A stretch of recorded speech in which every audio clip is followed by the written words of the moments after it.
If you've ever automated the volume on a channel in Ableton, then you've probably run into this problem before. I know I have. Let's say you finish your automation, everything sounds right, you move on with the next step in the project, and then you realize that the level of that channel needs to come up or down. And now you're stuck because if you adjust the volume fader on the channel, it cancels out your automation. So what do? Do you sit there and adjust every automation point by, let's say, -2 or whatever you're adjusting the overall volume?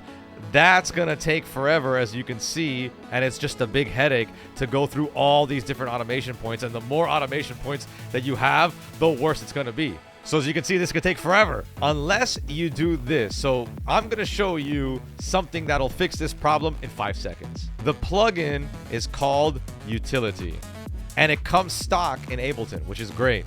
It's completely free, and I don't hear enough producers rave about it. It's very simple, it's very easy, but it's so effective and it solves a huge problem. And you know me, I love time saving, and this saves so much time. All you have to do is nudge this knob up or down. Your automation stays exactly the way it is, set to its correct point, and the utility plugin is just sitting on top of that doing its job. Now let me show you exactly what I mean. Let's take this channel right here, and as you can see, I have multiple automation points. 1, 2, 3, 4, more than 5, and that's gonna be a headache. If I drag the fader down by 2 decibels, look what happens to the automation.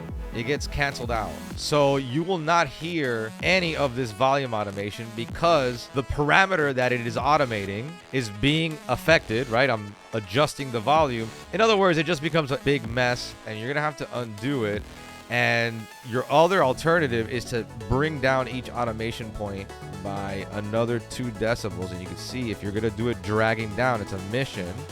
It's a bit of a pain in the butt. You could also edit the value, right click and edit the value. And it's 2.4 here. So if I want to bring it down -2, I put 0.4, and then I do the math for each one of these. So this is -12.5. I want to bring it down to -14.5.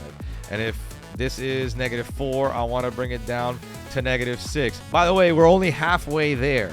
So let me undo all that. Perfect. And all I got to do is plug in the utility knob and bring that knob down -2, or type it in, double click in the field there, -2, and that's it. In 2 seconds, I just solved the problem that could have taken me way longer. That's the whole trick. Now, before I go, I do want to show you one more thing that Utility is really, really good on.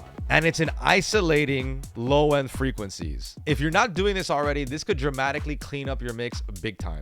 And I'll do a full video on this, but just to briefly show you what it does, if you drag a utility to, let's say, a kick channel or your bass channel, you can mono the bass. So you just come down here and you click on bass mono, and you can adjust the frequency where the mono starts, right? So if I want the mono to be 90 hertz and below, I adjust this to 90 hertz.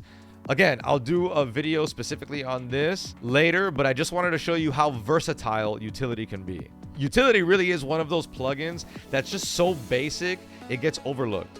But once you start using it, you're going to use it for so many different things, and you're going to be doing it without even noticing. It's going to be second nature. You're going to be doing it on every single project.